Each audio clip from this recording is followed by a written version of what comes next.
I found out I was excluded from my own sister's wedding on a Tuesday afternoon, sitting in my Denver apartment with a cup of coffee growing cold between my hands. My mother called while I was reviewing quarterly reports for the pharmaceutical distribution company where I worked as a supply chain analyst. "Samantha, honey, we need to talk about Jessica's wedding," Mom said, her voice carrying that particular tone she used when delivering bad news she wanted to pretend was not actually bad. "What about it?" I asked, setting down my pen. "I already requested the time off work. The wedding is in 3 weeks, right?" There was a pause. A long one. The kind that makes your stomach drop before the words even come. "Well, that is the thing. Your father and I were handling all the travel arrangements, and somehow we forgot to book your plane ticket and your hotel room. We just realized it yesterday when confirming everything, and now all the flights are completely booked. The hotel too. It is peak season in Maui, apparently." I stared at the wall of my office, where I had pinned a photo from last Christmas. All of us together, smiling. Jessica had her arm around me. We were sisters. We were supposed to be close. "You forgot," I repeated slowly. "These things happen, sweetheart. We have been so busy with the planning, and there were so many details. Jessica is devastated, of course, but she understands. We will take lots of photos for you." I thought about the 27 years I had spent being the forgettable one. The middle child who never quite measured up to Jessica, the golden daughter who became a successful architect, or my younger brother Danny, the charming entrepreneur everyone adored. I was just Samantha, reliable and quiet, easy to overlook. "That happens," I said flatly. "Oh, I am so glad you understand. Your sister was worried you would be upset. You know how sensitive she gets before big events. I will send you photos, I promise." After she hung up, I sat there for an hour. Then I opened my laptop and started researching. Not flights to Hawaii, something else entirely. The next day at work, I requested a meeting with my supervisor, Patricia. She looked surprised when I told her I wanted to take a leave of absence. "A year?" she asked, raising her eyebrows. "That is quite unusual. Is everything all right?" "Everything is fine," I said. "I have some personal projects I want to pursue. I have been here 6 years, and I think I need a break to figure out my next steps." Patricia studied me for a moment. I had always been her most reliable analyst, the one who stayed late, who never complained, who fixed problems quietly without drama. "You have plenty of vacation time saved up," she said finally. "And honestly, Samantha, you deserve it. You have been carrying this department for years. If you need a sabbatical, take it. Your position will be here when you get back." I thanked her and walked out feeling lighter than I had in months. That evening, I called my family group chat. Well, I sent a message. No one answered calls anymore. "Hey everyone. Not going to make the wedding, but I hope it is beautiful. Taking some time for myself. Going to be offline for a while. Love you all." Jessica responded immediately. "Wait, what? Where are you going?" I did not answer. Instead, I turned off my phone and opened my laptop again. Over the next week, I sold most of my furniture, put my car in storage, and rented out my apartment to a colleague who needed a temporary place. I kept only what fit in 2 suitcases and a backpack. My family tried calling, but I let everything go to voicemail. Jessica left increasingly frantic messages. "Sam, this is weird. Where are you going? Are you okay? Please call me back." Danny texted, "Dude, what is going on? Mom is freaking out." I did not respond to any of them. The day before Jessica's wedding, I boarded a plane. Not to Hawaii, but to Tokyo. I had always wanted to see Japan, and I had been saving money for years. What I had not told anyone was exactly how much I had saved. Living frugally and investing carefully had given me enough to fund an extended journey, especially if I was smart about it. As the plane took off, I felt something I had not felt in years: freedom. I spent 3 weeks in Japan, staying in hostels and budget hotels, eating street food, visiting temples, and practicing my terrible Japanese with patient locals. I took a calligraphy class in Kyoto and learned to make soba noodles from an elderly woman in Osaka who reminded me of my grandmother, the one who had actually remembered my birthday every year, who had left me a small inheritance when she passed. No one in my family knew about that money. Grandma had set up the trust privately, with instructions that it be given to me on my 25th birthday. She had written me a letter that came with it. Samantha, you have always been the one who thinks before acting, who plans quietly while others make noise. Use this wisely. Make yourself proud. I had invested most of it and watched it grow. Now I was using it exactly as Grandma had intended. From Tokyo, I went to Seoul, then Bangkok. I sent no photos, no updates, nothing. I existed in a bubble of anonymity, just another traveler with a backpack and a journal. In Chiang Mai, I took a 6-week course in digital marketing at a small school run by expats. I had always been good with data and analysis, and I discovered I had a talent for understanding online business strategies. Meanwhile, according to the sparse information I gathered from my turned-off phone when I checked it once every 2 weeks at internet cafes, my family was losing their minds. Jessica's wedding had happened. Based on the single time I logged into social media from a borrowed tablet, it looked beautiful. White sand, sunset ceremony, elegant reception. She wore a stunning dress. Everyone looked happy in the photos. No one seemed to miss me at all in the pictures. But my inbox told a different story. 47 emails from my mother, 32 from Jessica, 20-something from Danny. Even my father, who never used email, had sent 3. Subject lines ranged from, "Where are you?" to, "Please call us," to, "This is not funny anymore," to, "We are worried sick." I read none of them. Not yet. In Vietnam, I met a woman named Helen, who ran a small export business connecting Vietnamese artisans with international buyers. She was from Australia, had been traveling for 15 years, and had built her entire company from a laptop and a lot of determination. The thing about disappearing, she told me over coffee in Hanoi, is that you find out who you actually are when nobody is watching. "What did you find out?" I asked. She grinned. "That I am much more interesting than my family ever gave me credit for." We became friends. She taught me the basics of international trade, supply chain management across borders, and how to identify quality products. My background in pharmaceutical distribution translated surprisingly well. We started collaborating on a small project, helping a collective of ceramic artists in Hue reach European markets. It was supposed to be just a learning experience. It turned into something more. By month 4 of my absence, I had helped facilitate 3 successful shipments and earned my first independent commission. It was not much, barely enough to cover a week of expenses, but it was mine. Money I had earned through my own initiative, not by showing up dutifully to a job where I was appreciated, but never celebrated. Helen looked at the numbers and whistled. "You have a gift for this? Ever think about doing it full-time?" "Maybe," I said. I moved through Southeast Asia like a ghost. Cambodia, Laos, back to Thailand.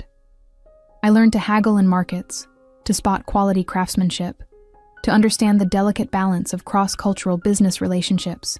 I took online courses in international trade law and logistics. I networked with other digital nomads and small business owners. And slowly, carefully, I built something. By month 6, I was running my own small consulting operation, helping artisans and small manufacturers connect with international distributors. I used my pharmaceutical supply chain background to optimize shipping routes and negotiate better rates. I was good at it. Really good. The money started flowing more steadily. Not a fortune, but enough to sustain my travels and start saving again. More importantly, I was learning and growing in ways I never had back home, where I was always just reliable Samantha, the one who never caused problems or made waves. I kept my phone off except for those brief, bi-weekly check-ins. The messages from my family had evolved. Anger had shifted to concern, then to guilt. Mom. Sweetheart, we know we hurt you. Please just let us know you are alive. Jessica. I am so sorry about the wedding. I should have checked the arrangements myself. Please, Sam, talk to me. Danny. Everyone is really worried. Dad has not been sleeping. Just send a sign that you are okay. On month 7, I was in Bali when I checked my messages and found something that made me pause.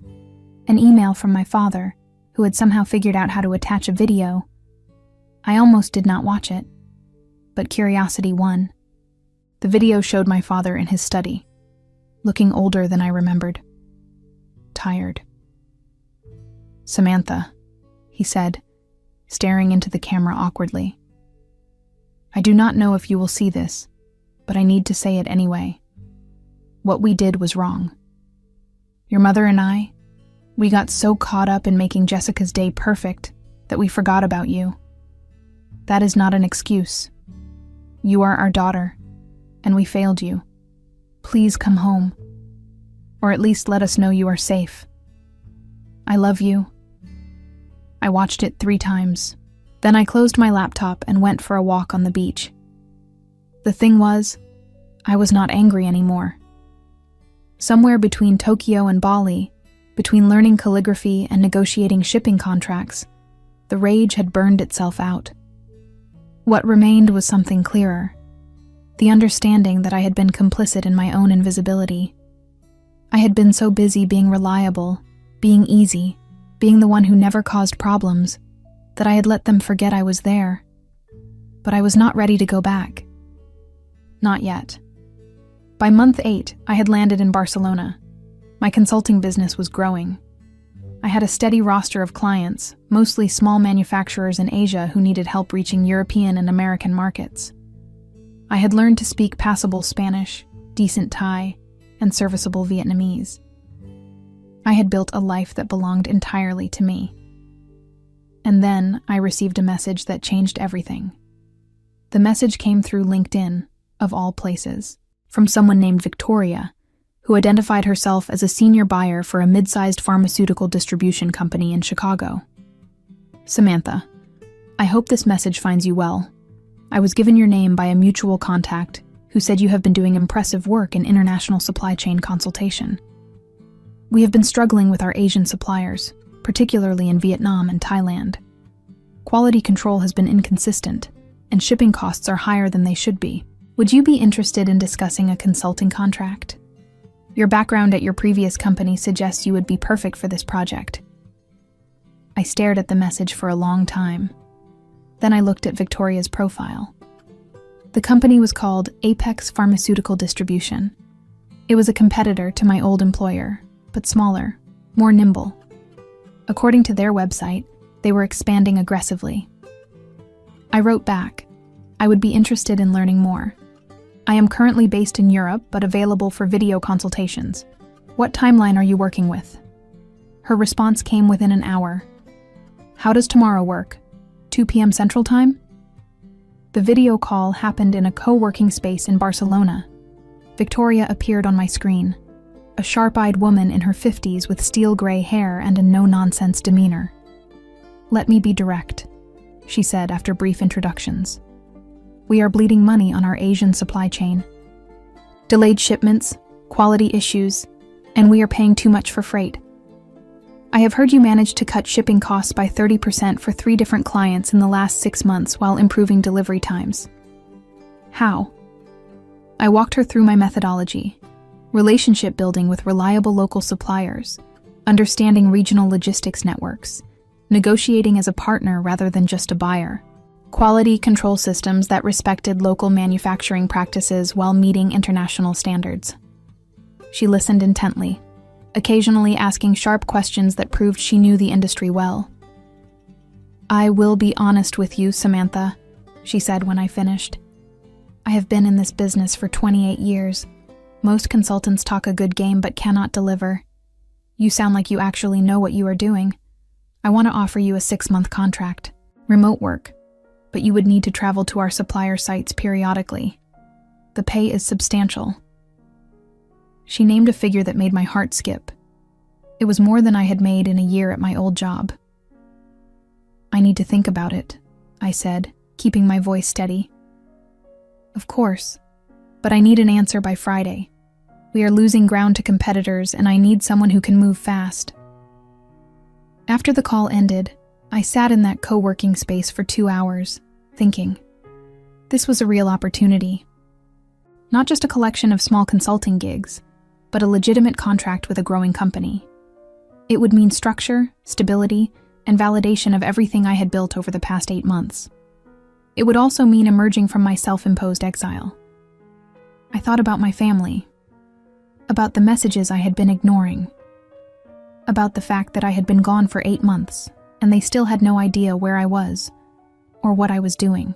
Part of me wanted to stay hidden forever, to keep building this new life where no one knew me as the forgettable middle child. But another part, the part that had grown stronger with each country visited and each deal closed, knew that real growth meant eventually facing what I had left behind. Not because I owed them anything, because I owed myself the satisfaction of showing them exactly who I had become. I sent Victoria an email. "I accept your offer. When do we start?" Her response was immediate. "Monday. Welcome to Apex." Over the weekend, I began the process of returning to the visible world. I turned my phone on fully for the first time in months. The cascade of notifications was overwhelming. Missed calls, voicemails, texts, emails. I ignored all of them for now.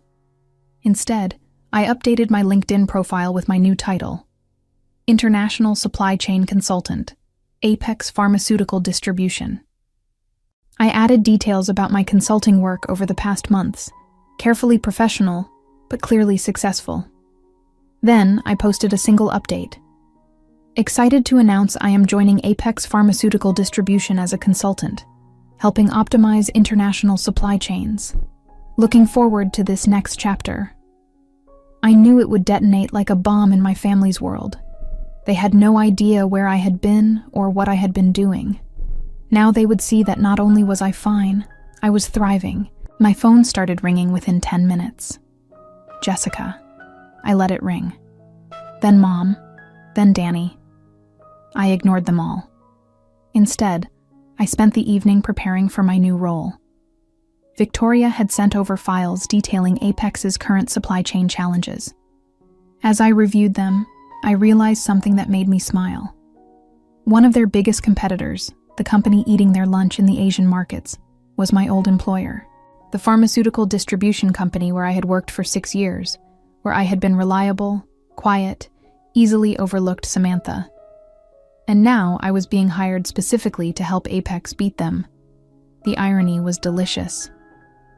On Sunday evening, I finally opened the messages from my family. Months of worry, guilt, anger, confusion, and eventual desperate pleading. I read every single one, feeling nothing but a distant sort of pity. Then I composed a single message to the family group chat. "Hi everyone, I am fine. I have been traveling and working. Sorry for the silence. I will be in touch soon."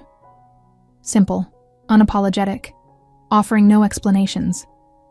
Jessica tried calling immediately. I declined the call and sent a text. "Not ready to talk yet, but I am okay."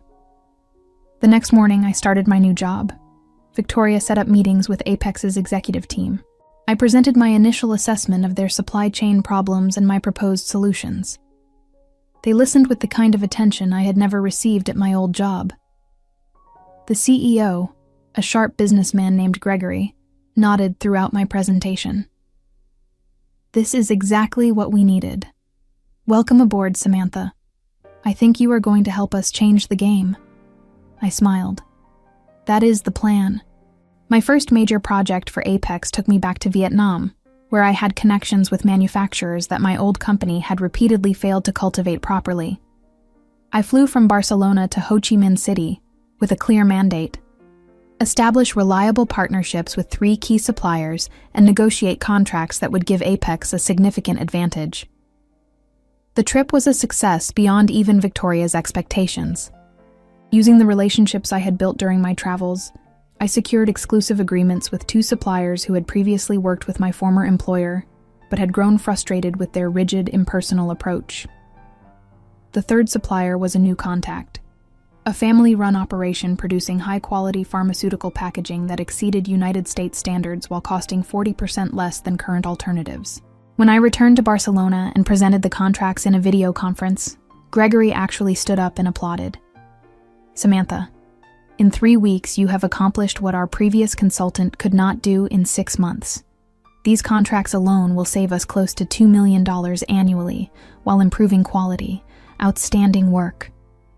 Victoria smiled, something I had learned she did not do often.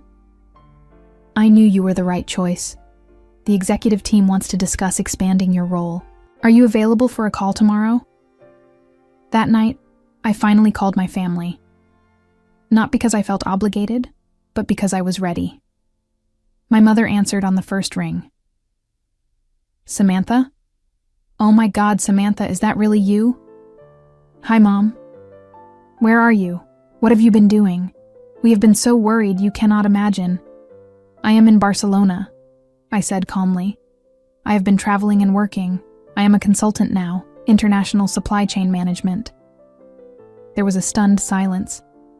"You have been in Europe? For how long?" "About 9 months total. Asia before that." 9 months? Her voice climbed an octave. "You have been gone for 9 months, and you did not think to tell us where you were?"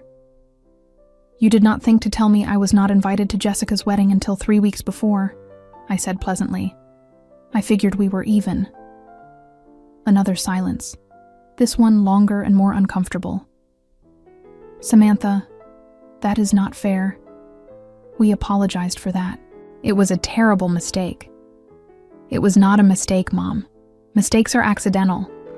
You had a list of people to book flights and hotels for, and my name was not on it. That was a choice." "Your sister has been devastated." "Has she?" I asked. Because when I looked at the wedding photos, everyone seemed pretty happy. No one looked like they were missing anything. "We need to talk about this as a family," Mom said, her voice taking on that familiar tone of maternal authority. "When are you coming home?" "I am not sure yet.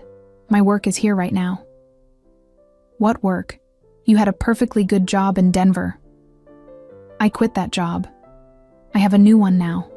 A better one." I could practically hear her struggling to process this. Her reliable, predictable daughter had vanished for 9 months and returned as someone unrecognizable. "I want to talk to you about this properly," she said finally. "Face to face. Can you at least video call so we can see you?" "Maybe later this week." "I have to go, Mom. Work calls." "Samantha, wait." I hung up. It felt surprisingly good. The next call was worse. Jessica tried the guilt approach immediately. "Sam, I cannot believe you just disappeared like that. Do you have any idea what that did to me? On my wedding day, knowing my sister was out there somewhere, angry at me." "Did it ruin your day?" I asked. "What? No, but..." "Then I guess everything worked out fine." "That is cruel, Sam. That is not like you." "Maybe you do not know what I am like," I said. "Maybe nobody does. We grew up together. I am your sister. Sisters remember to invite each other to their weddings." Jessica was crying now.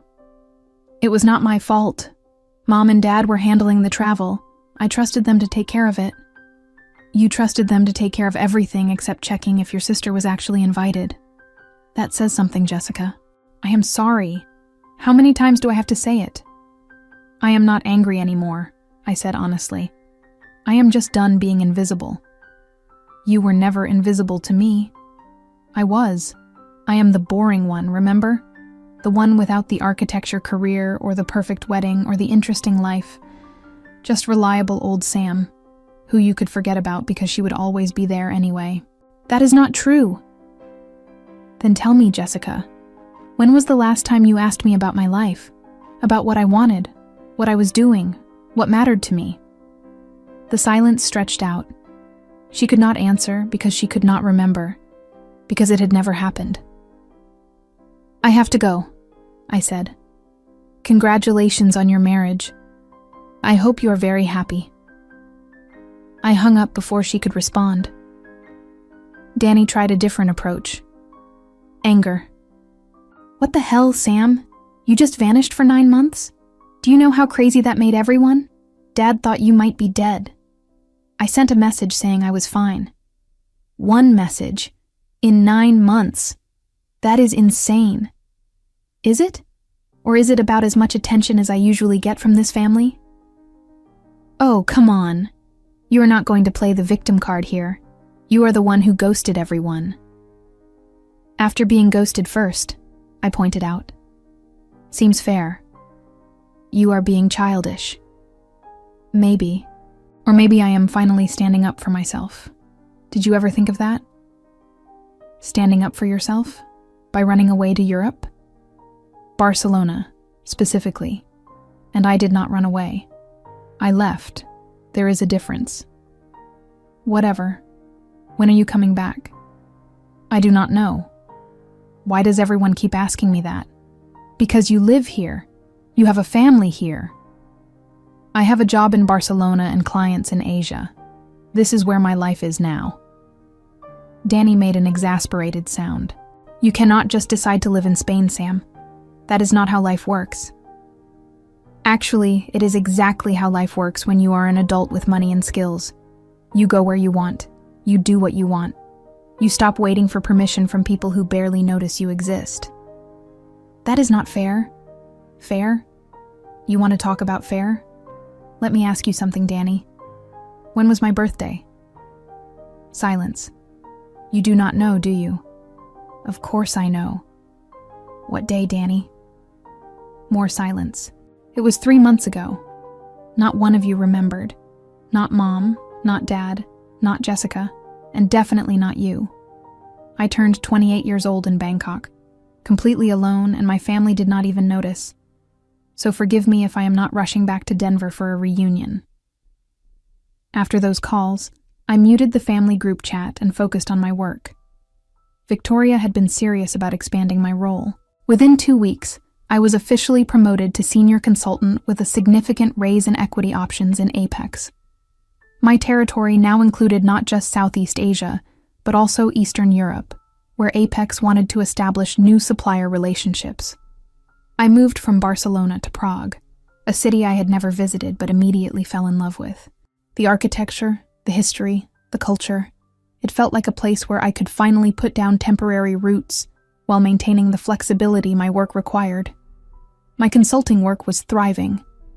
I had developed a reputation in the industry as someone who could navigate complex international partnerships and solve supply chain problems that others found impossible. Offers started coming in from other companies, but I stayed loyal to Apex. They had taken a chance on me when I was still building my credibility, and Victoria had become something of a mentor. Meanwhile, my family's messages had evolved from guilt-tripping to attempted manipulation. Mom sent long emails about how Dad's health was suffering from the stress of my absence. Jessica forwarded articles about the importance of family forgiveness. Danny tried the buddy approach, sending memes and jokes as if nothing had happened, slowly trying to normalize communication. I responded occasionally, brief messages confirming I was alive and well.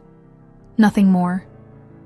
Then, 6 weeks into my Prague residency, I got a call from Victoria that changed everything. "Samantha, we need to talk about something sensitive," she said. "I am sending you an encrypted file. Look at it and call me back." The file contained internal documents from my former employer in Denver. Somehow, Apex had obtained details of their new expansion strategy, and it was aggressive. They were planning to undercut Apex's pricing in every major market, using what appeared to be insider knowledge of Apex's cost structures. "How did they get this information?" I asked when I called Victoria back. "We think they have someone on the inside, someone who knows our contracts and pricing." She paused. "Samantha, I need to ask you directly. You worked there for 6 years. Did you sign a non-compete?" "No. I was just an analyst. They did not consider me important enough for a non-compete. And you have had no contact with anyone there since you left? None. I quit without notice and disappeared, remember? Victoria was quiet for a moment. The timeline matches up. They started getting aggressive right around when you would have been in Southeast Asia, establishing our new supplier relationships. My mind raced. You think they are copying my strategy? How would they even know what I was doing? That is what we need to find out. Can you think of anyone there who might have tracked your movements? Anyone who knew about your new position? I thought back to my old office, to the people I had worked with for 6 years. Most of them had barely noticed when I left. But there was one person who might have paid attention. There was someone, I said slowly. Trevor. He was in my department, always competitive, always looking for an edge. We worked on several projects together. He knew my methods. Is he still there? As far as I know. Let me check. I logged into LinkedIn for the first time in weeks. Trevor's profile showed he was still at my former employer, but he had been promoted. He was now the Director of International Supply Chain Strategy. My job. The promotion I had been quietly working toward for 6 years. Victoria, he has my old job. Or rather, the job I should have gotten. Send me his information. We need to figure out if he is tracking your work. Over the next week, Victoria's team investigated. What they found was both flattering and infuriating. Trevor had indeed been monitoring my LinkedIn profile, my consulting activities, and even my travel patterns. He had been using my success as a roadmap, following 3 months behind, approaching the same suppliers I had worked with, and trying to undercut the relationships I had built. But he was not as good at it as I was. He lacked the cultural sensitivity, the patience, the genuine relationship-building skills. Most of the suppliers he approached had rejected his offers or given him minimal access, remaining loyal to the partnerships I had established. Still, his attempts were causing problems. Suppliers were confused about why 2 different American companies were approaching them with similar strategies. Some were starting to distrust both companies, worried about being caught in corporate games. We need to shut this down, Victoria said during our strategy call. Samantha, I know this is asking a lot, but would you be willing to go back to Denver?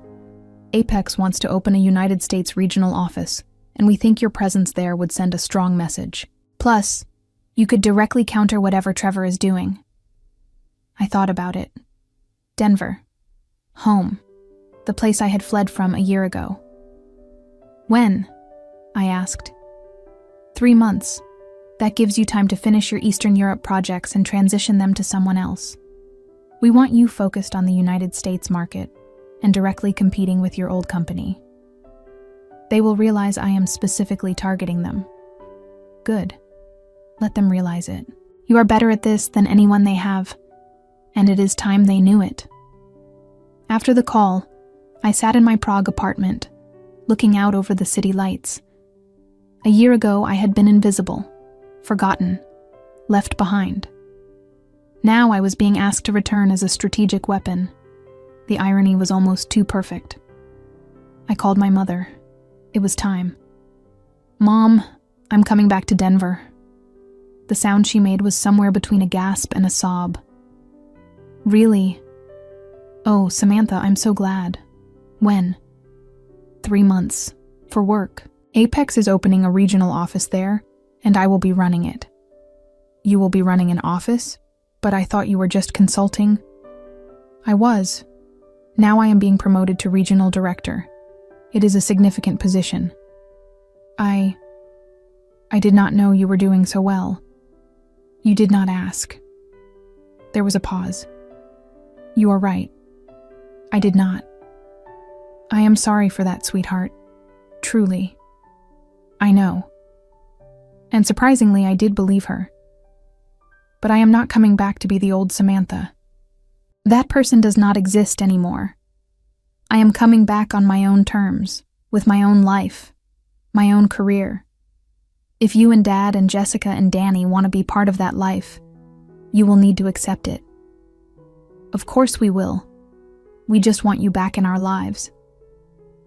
We will see, I said. I will let you know when I land. The 3 months passed quickly. I wrapped up my Eastern European projects, trained my replacement, and prepared for the move back to Denver. Apex had leased office space in a new building downtown, sleek and modern, nothing like my old office. They had given me a generous budget to hire a small team and the authority to make strategic decisions independently. I was not just returning to Denver. I was returning as someone who mattered. The night before my flight, I had one last video call with Victoria. "Samantha, I want you to know something," she said. "When I first reached out to you a year ago, I was taking a risk. You had no official consulting experience, just some projects you had cobbled together while traveling. But something told me you were special. You proved me right beyond my wildest expectations. Thank you. That means a lot. This new position, it is not just about competing with your old employer. We are betting on you to build something significant. Apex wants to dominate the pharmaceutical distribution market in the United States within 5 years. You are going to help us do that." "No pressure, then," I said with a smile. She laughed. "You thrive under pressure. That is why we hired you. One more thing, though. Your old employer knows you are coming. Word has gotten out. Expect them to react. Let them react. I am ready." I landed in Denver on a crisp October afternoon, exactly 1 year and 1 month after I had left. The city looked the same, but I felt completely different. I checked into a hotel. Apex was paying for temporary housing until I found an apartment, and spent the evening unpacking and preparing for my first day at the new office. I did not contact my family yet. That could wait. The Apex regional office was on the 14th floor of a building in the Lodo district. Floor-to-ceiling windows offered views of the mountains. My office had my name on the door. Samantha, Regional Director. I stood in the doorway for a moment, taking it in. A year ago, I had been an analyst in a cubicle, easily forgotten. Now I had an office with my name on it, and a team to build. My first hire was critical. I needed someone who understood the local market, but was not tied to any of the existing players. I spent 2 weeks interviewing candidates, and I found her, Patricia. Not my old supervisor, different Patricia.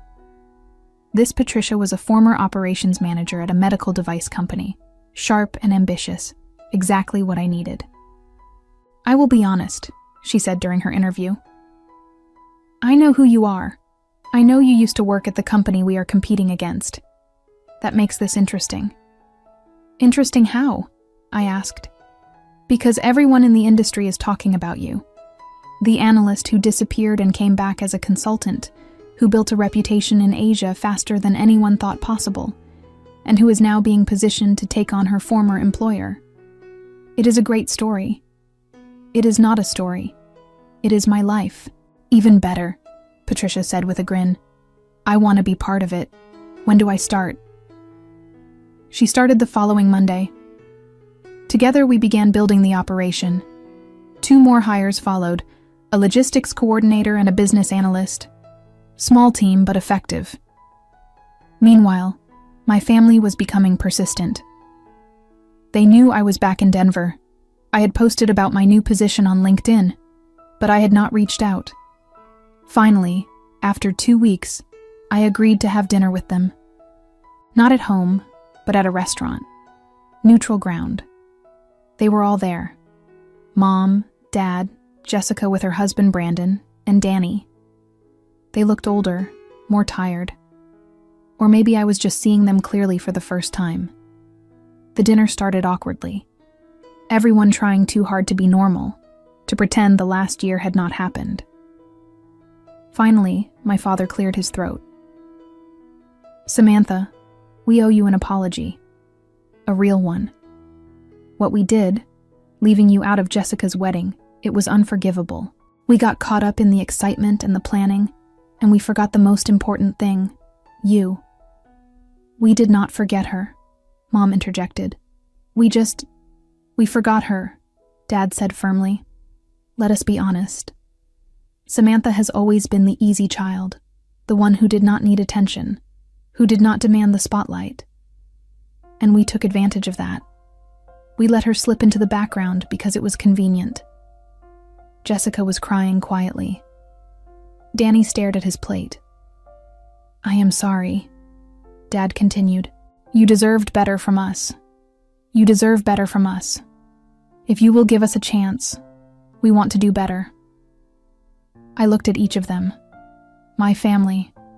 The people who had shaped me, forgotten me, and inadvertently pushed me toward becoming someone stronger. I appreciate that, I said carefully. But I need you to understand something. I am not the same person who left. I do not need your approval anymore. I do not need to be included in family events to feel valued. I have built a life that matters to me, with or without you in it. We understand, Mom said quickly. We just want to be in your life, whatever that looks like. Then you need to accept that my life is here in Denver, but also in Prague and Bangkok, and wherever my work takes me. You need to accept that I am successful and independent. You need to stop treating me like reliable, boring Samantha who exists to make everyone else comfortable. We never thought you were boring, Jessica said, her voice thick with tears. I looked at her, my sister, who I had once idolized. Yes, you did. You all did. But that is okay. It taught me something important. What? Danny asked. That being forgotten can be the greatest gift. It forced me to find out who I was without you, and I like who I found. The dinner ended with tentative plans to stay in touch. I promised to come to Sunday dinners occasionally. They promised to actually remember my birthday next year. Small steps towards something that might eventually resemble a healthy relationship. But I was not holding my breath. The real test came 2 weeks later, when Trevor reached out. His message on LinkedIn was brief. Heard you are back in town. We should grab coffee. Would love to hear about your travels. I stared at the message for a long time. He had been following my work, copying my strategies, trying to benefit from my success while I had been invisible to him when we worked in the same office. I replied, Sure.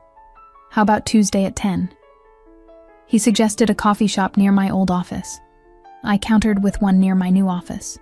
He agreed. It was time to remind everyone exactly who had taught them their best moves. Trevor looked exactly as I remembered. Confident, polished, the kind of person who had always been noticed while I had faded into the background. He stood when I entered the coffee shop, flashing the charming smile that had probably helped him secure that promotion. Samantha, you look great. Europe clearly agreed with you. It did, I said, shaking his hand briefly before sitting down. We ordered coffee, made small talk about Denver's growth, the weather, nothing substantive. He was circling, trying to figure out how to approach what he really wanted to discuss. Finally, he leaned forward. I have to say, I have been following your work. Very impressive what you have done in such a short time. That Vietnam deal everyone is talking about? Brilliant. Thank you. You were always good at the detail work. I remember when we worked together on that Thailand project. You had such a methodical approach. I smiled slightly.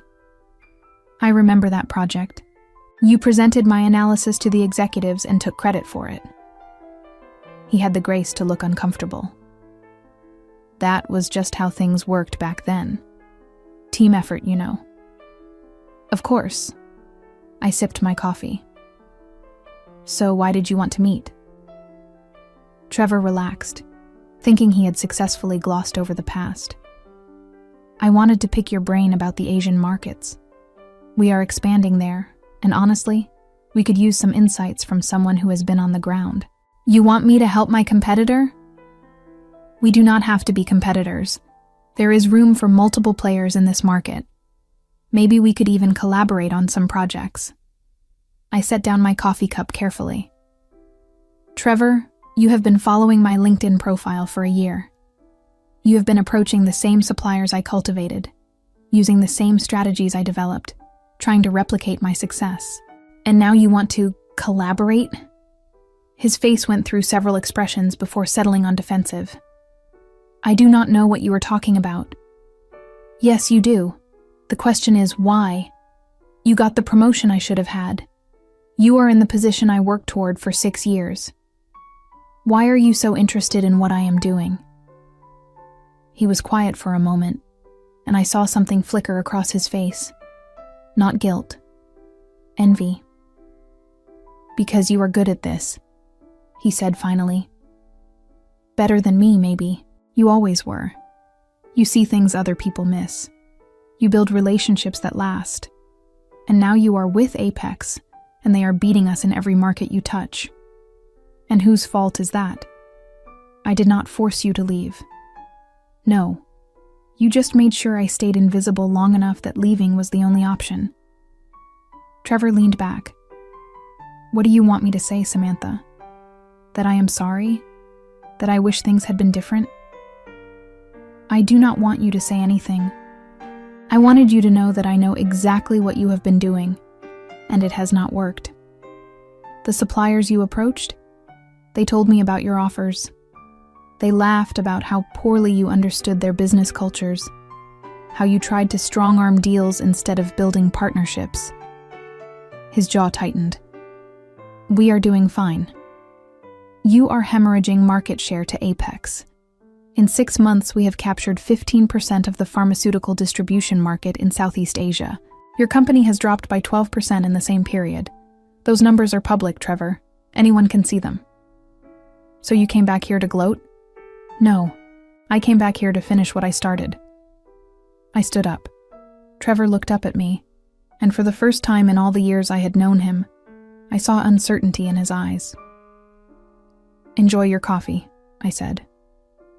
And Trevor, stop following my LinkedIn profile. It is a little pathetic. I walked out without looking back. That evening, I had a video call with Victoria. She was smiling before I even said anything. I heard about your meeting with Trevor. How did you... The industry is smaller than you think, and people talk. Especially when someone shuts down the competition's golden boy in public. Well done. I just told him the truth, which is exactly what he needed to hear. Samantha, I have news. The executive team has been reviewing the quarterly projections, and your impact on our growth cannot be overstated. We want to expand your role again. Already? You have exceeded every target we set.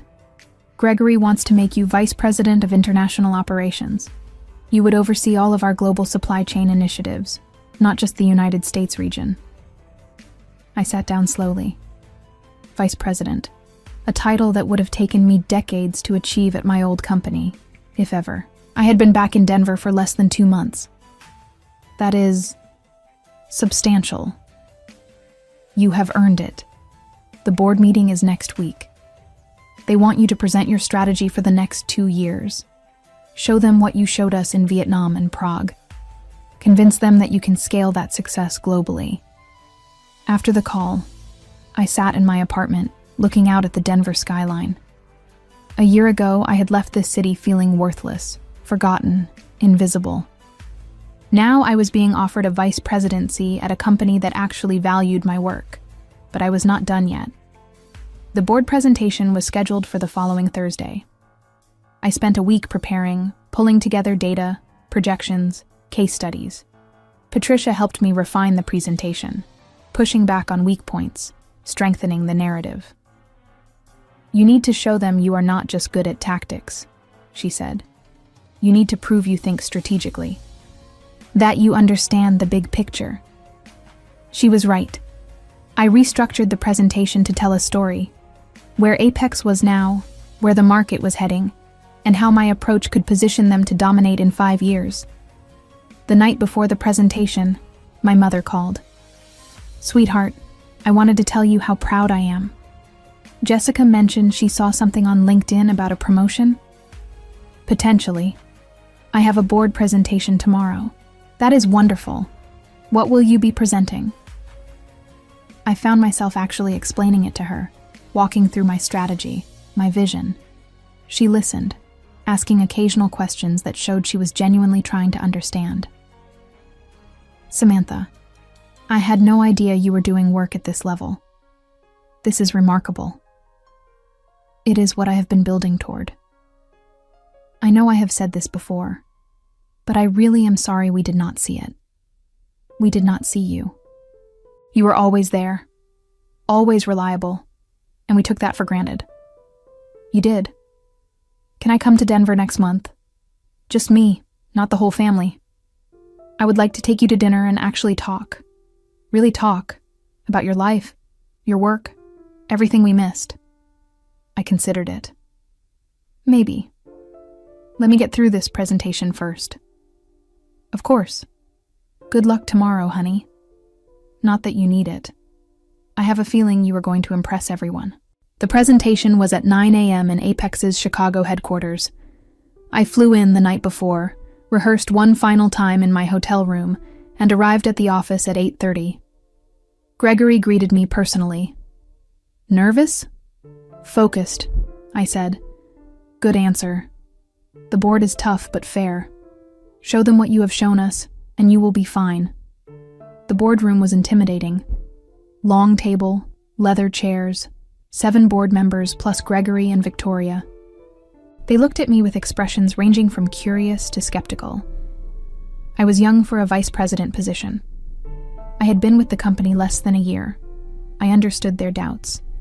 I began with the Vietnam case study, walking them through how I had identified the opportunity, built the relationships, and secured contracts that were now saving Apex millions annually.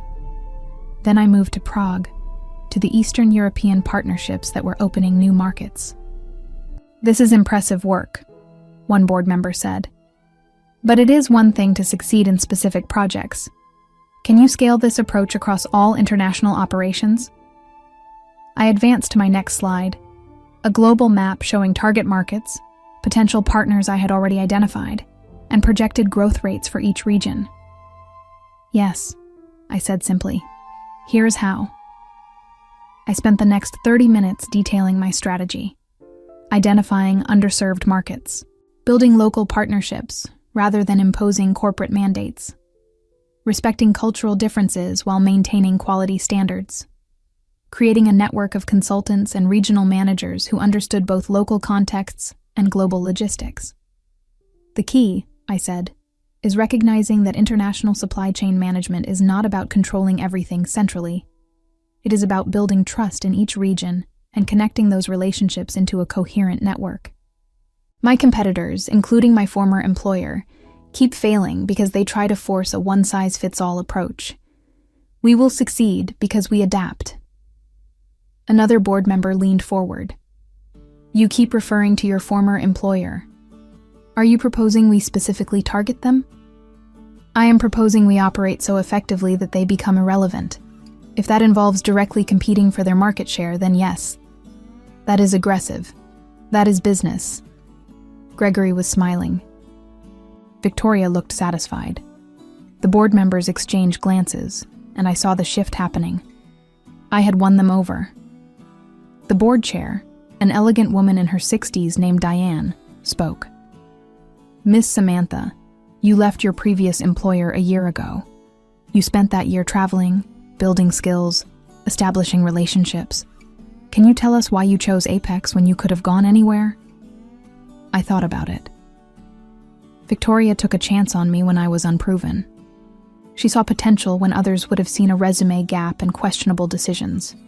Apex gave me room to succeed or fail on my own merits. That is rare. That is valuable. And that is worth building something exceptional for. Diane nodded slowly. One more question. What do you want to achieve here? Where do you see yourself in 5 years? I want to make Apex the dominant player in international pharmaceutical distribution. I want to build something that lasts, that matters. And in 5 years, I want to look back and know that I turned potential into reality. Thank you. We will deliberate and let you know our decision. I left the boardroom and waited in Gregory's office. Victoria joined me. "That was one of the best presentations I have ever seen," she said. "You have nothing to worry about." 20 minutes later, Gregory returned, grinning. "Congratulations, Madame Vice President. You start immediately." The promotion was announced company-wide that afternoon. My LinkedIn profile updated automatically. Within hours, messages poured in.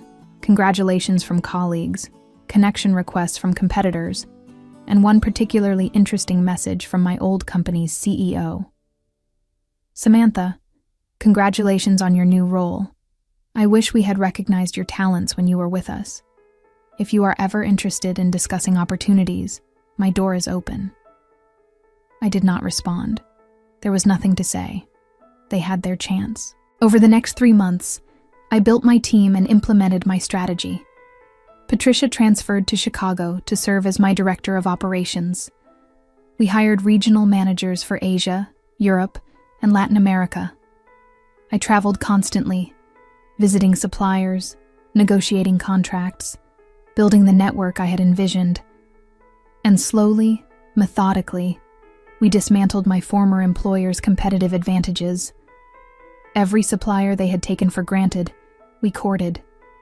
Every market they had ignored, we entered. Every relationship they had damaged through arrogance, we repaired. It was not about revenge anymore. It was about doing the work better than anyone else. The results spoke for themselves. Within 6 months of my promotion, Apex had captured 28% of the international pharmaceutical distribution market. My former employer had dropped to 18%. Their stock price declined. Their board fired their CEO, and Trevor lost his job.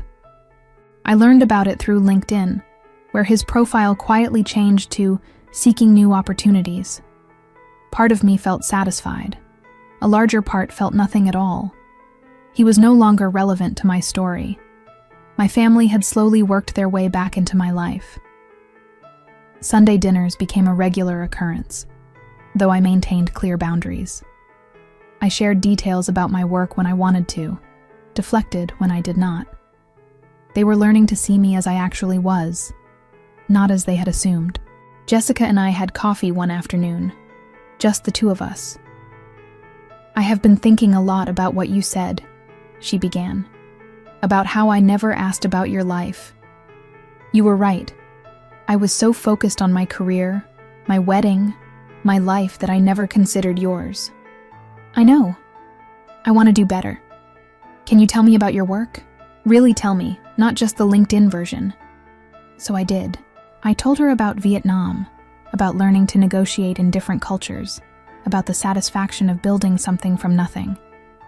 She listened, really listened, asking questions that showed genuine interest. "You know what is funny?" she said when I finished. "I always thought I was the successful sister, the one with the impressive career and perfect life.